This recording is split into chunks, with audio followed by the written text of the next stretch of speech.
बिस्मिल्लाहिर्रहमानिर्रहीम अल्लाहुम्मा सल्ली अला मुहम्मदिन व अला आलि मोहम्मद। अस्सलाम वालेकुम नाज़रीन, मैं हूं आपका मेज़बान खालिद जमील और आप देख रहे हैं मेरा यूट्यूब चैनल।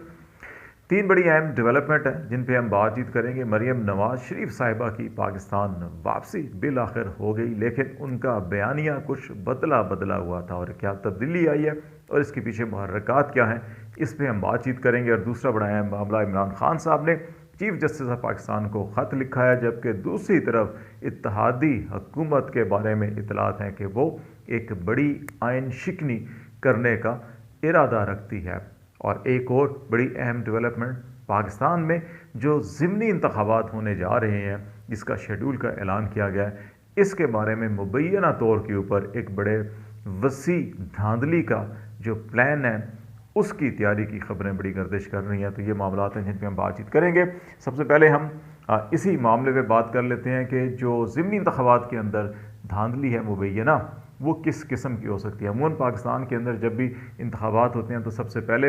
हल्का बंदियों के बाद पोलिंग स्कीम होती है, जहाँ पे पोलिंग स्टाफ की तकर्री होती है, इसको प्री पोल रिगिंग कहते हैं, ये की जाती है। उसके बाद फिर पोलिंग डे और फिर बाकी मामलात होते हैं। तो अभी पोलिंग तो होनी है, लेकिन इस वक्त जो इतलात मौसूल हो रही हैं उनमें दो तीन बड़ी अहम चीज़ें हैं जो हम आपसे शेयर करना चाह रहे हैं। उसमें एक तो ये है कि ज़िमनी इंतखाबात जो अभी नेशनल असम्बली के 33 हल्कों का ऐलान किया गया, इसके पीछे जो बड़ी हिकमत है PDM की हुकूमत की और उनके सहूलतकारों की, वो ये है कि इन 33 नशस्तों पर इंतखाब करके दो चीज़ों को आजमाया जाएगा। एक तो तमाम तर रियासती ताकत को इस्तेमाल करके कोशिश की जाएगी कि इसमें ज़्यादा से ज़्यादा नशिस्तें PDM के उम्मीदवारों के लिए कामयाबी की राह हमवार की जाए और उनको कामयाब करवाया जाए, ताकि उनकी हुकूमत को नेशनल असम्बली के अंदर बचाया जा सके जो चंद वोटों की मोहताज है और ब्लैक मेल हो रही है मुख्तलिफ इत्तेहादियों से। तो इसलिए एक तो ये कोशिश की जाएगी, और दूसरा इसमें यह भी होगा कि जब हुकूमत थोड़ी मुस्तहकम हो जाए तो फिर इसको तोसी भी दी जाए और इसी पार्लियामेंट से करारदाद पेश की जाए, और जब तोसी अगर दे दी जाती है तो फिर नवाज शरीफ साहब की वापसी के लिए राह हमवार की जा सके। दूसरा, इसके साथ साथ पैरेलल जो कोशिशें होंगी PTI को किस तरह से शिकस्त दिलवाई जा सकती है, उसमें इमरान खान के ख़िलाफ़ कोई मुमकिन मुकदमात, उनकी गिरफ़्तारी, और उनके साथ साथ जो दीगर अहम लीडर्स हैं जैसे फवाद चौधरी को गिरफ़्तार किया गया, इसी किस्म की बयानात, सियासी बयानात जो हैं कि उनकी बुनियाद बनाकर उनको जो है गिरफ़्तार किया जा सकता है और उनकी जो इलेक्शन कैंपेन है उसको मुतासर किया जा सकता है, ताकि इमरान खान ज़ैद अपनी इलेक्शन कैंपेन में भरपूर तरीके से शिरकत ना कर सकें और उनकी इंतखाबी मुहिम जो है उसको ख़राब किया जाए। और अगर ये मामला नहीं होता तो फिर इसके साथ साथ जो है कि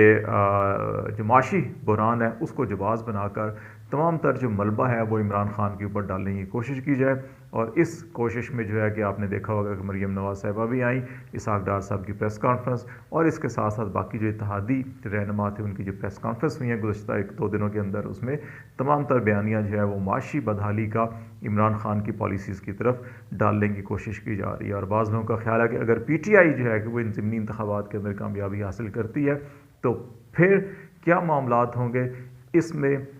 PDM की हिकमत अमली यह है कि हालात को उस नहज की तरफ लेके जाया जाए जहाँ पर ना PTI के हाथ में कुछ आए और ना ही PDM के, बल्कि जो तीसरी ताकत है जो पाकिस्तान के अंदर मुतअद्दिद बार 10-10 साल हुकूमतें करते रहे हैं, कि उनको इन हालात पे मजबूर किया जाए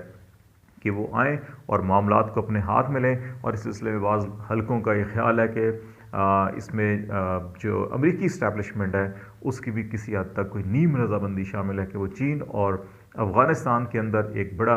ग्रेट गेम दोबारा शुरू करना चाहते हैं कि रशिया का इन्फ्लुएंस इस खत्े के अंदर बढ़ रहा है, चाइना का इन्फ्लुएंस इस खत्े के अंदर बढ़ रहा है, उसको रोकने के लिए अमेरिकन को एक बार फिर अफ़गानिस्तान की सरज़मीन की कहीं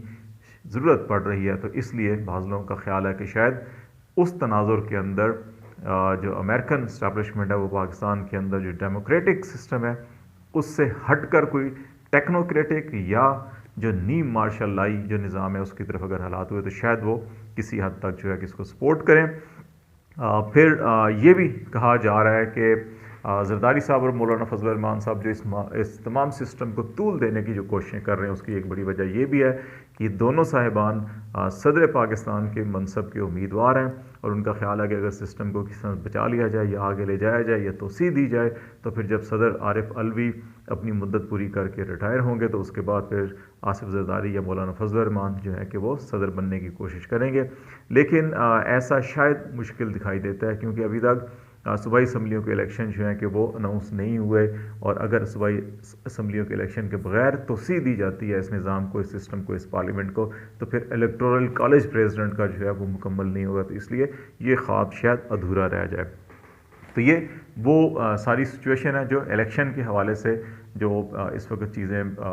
بند دروازوں کے پیچھے سوچی جا رہی ہیں. دوسرا اہم معاملہ جو عمران خان صاحب کے خط کا ہے، انہوں نے سپریم کورٹ کے چیف جسٹس آف پاکستان کو خط لکھا ہے جس کے اندر فواد چودھری صاحب کی جو زیر حراست معاملات ہیں ان پر تشویش کا اظہار کیا گیا، اور جس انداز کے اندر ان کو گرفتار کیا گیا، لاہور سے منتقل کیا گیا ہائی کورٹ کے حکم کے باوجود، پھر اسلام آباد کی عدالتوں میں ان کو جوڈیشل کر دیا گیا تھا، ان کی ضمانت درخواست دائر کر دی گئی تھی، لیکن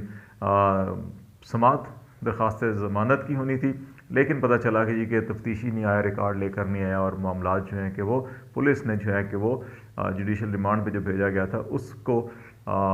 چیلنج کر دیا ہے، اور پھر معاملات کہیں اور چلے گئے. اور پھر جو چہرے پر پردہ اور کپڑا ڈال کے لانے کا معاملہ تھا، عدالت نے اس کو منع کیا، لیکن اس کے باوجود دوبارہ فواد چودھری کے چہرے پر پردہ ڈالا گیا، اور جب پوچھا گیا تو کہا گیا انہیں نہیں معلوم یہ کون ڈالنے والے ہیں. تو اس قسم کی جو اسٹیٹ آف ڈیفائنس کی صورتحال ہے بڑی تشویشناک ہے. اس کے تناظر میں عمران خان صاحب نے یہ خط لکھا چیف جسٹس پاکستان کو، اور کہا کہ اس سے پہلے جو اعظم سوادی اور شہباز گل کے ساتھ ہوا، چیف جسٹس نوٹس لیں، اور فواد چودھری کے خلاف وہ نہیں ہونا چاہیے جو کہ اس سے پہلے ہو چکا ہے. اب ایک اور معاملہ بڑا اہم ہے جو پی ڈی ایم کے حوالے سے بات چیت کی جا رہی ہے، ایک آئین شکنی، اور آئین شکنی یہی ہے کہ 90 دن کے اندر انتخابات کرانا ضروری ہوتا ہے صوبوں میں. اور لیکن پی ڈی ایم کی حکومت، جیسے ہم نے پہلے آپ کو کہا کہ اس کے ذہن کے اندر کچھ اور ہے، خاکہ بنا ہوا ہے، کچھ خواب ہیں، ان کی تکمیل کے لیے وہ ہر جائز ناجائز طریقہ استعمال کر رہے ہیں، ہر ادارے کو استعمال کرنے کی کوشش کر رہے ہیں. یہ اگر ایسا وہ کرتے ہیں تو یقیناً کانسٹیٹیوشن کے اندر یہ نہیں ہے کہ آپ 90 دن کے آگے جائیں اور اس قسم کے کوئی معاملات کریں. تو لیٹس سی وہ دیکھتے ہیں وہ کیا کرتے ہیں. مریم نواز شریف کی واپسی ایک خوشائن بات ہے کہ پاکستان کی سیاسی اندر تمام سیاسی قائدین کو شرکت کرنی چاہیے، حصہ لینا چاہیے، اپنے کھل کے اظہار کرنا چاہیے، اپنے کارکنوں کو خطاب کرنا چاہیے، ان کو موٹیویٹ کرنا چاہیے الیکشن کے لیے. لیکن ان کے بیانیے میں توقع یہ کی جا رہی تھی کہ جو پچھلے 2-3 ہفتوں سے تواتر کے ساتھ نواز شریف صاحب کو جو فالو کرتے ہیں وہ اس سارے ملکی حالات کا ذمہ دار جو ہے جنرل باجوہ، ثاقب نثار کا نام لے کر کہتے تھے کہ فوج، اسٹیبلشمنٹ اور عدلیہ ان تمام حالات کا ذمہ دار ہے. لیکن مریم نواز واپس آئیں، انہوں نے ایئرپورٹ کے اوپر کارکنوں سے خطاب کیا کہ اس میں کہیں بھی اسٹیبلشمنٹ، فوج یا عدلیہ کا نام نہیں لیا، ثاقب نثار کا نام نہیں لیا، باجوہ کا نام نہیں لیا، عمران خان کو ٹارگٹ کے اوپر رکھا، اور عمران خان کی تمام جو اپنا ہدف تھا، تنقید تھا، اس کا عمران خان کو ہی نشانے پہ رکھا. اور شاید یہ وہی جو میں نے آپ کو کہا کہ اس وقت جو حکمت عملی ہے پی ڈی ایم کی کہ وہ عمران خان کو ہر چیز کا ذمہ دار قرار دیں گے. اس کے پیچھے یہ کہا جاتا ہے کہ مریم اورنگزیب جو ابھی مریم نواز شریف صاحبہ کو ریسیو کرنے کے لیے دبئی گئی تھی، تو وہاں پر وہ ایک خصوصی پیغام لے کر گئی تھی پاکستان کے طاقتور حلقوں کا، اور ان کا یہ خیال تھا کہ جس انداز کے اندر یہ کمپین چلائی جا رہی ہے نون لیگ کے لیے، ان کے مستقبل کے لیے، سیاسی مستقبل کے لیے اچھا نہیں. اور اگر یہی حکمت عملی مریم نواز شریف نے بھی پاکستان آ کر جاری رکھی تو پھر ان کے لیے حالات سازگار نہیں ہوں گے. یہی وجہ ہے کہ مریم نواز شریف نے اپنی اس تقریر کے اندر، اور غالباً آنے والے دنوں کے اندر بھی ان کا لب و لہجہ ذرا ڈفرینٹ ہوگا، تاکہ وہ اسٹیبلشمنٹ کو بھی استعمال کر کے اپنے سیاسی مقاصد حاصل کرنا چاہتی ہیں. لیٹس سی جو بھی ڈیولپمنٹ ہوگی آپ کو اس سے آگاہ کرتے رہیں گے. فی الحال خالد شمیل کو اجازت دیجیے. اللہ حافظ.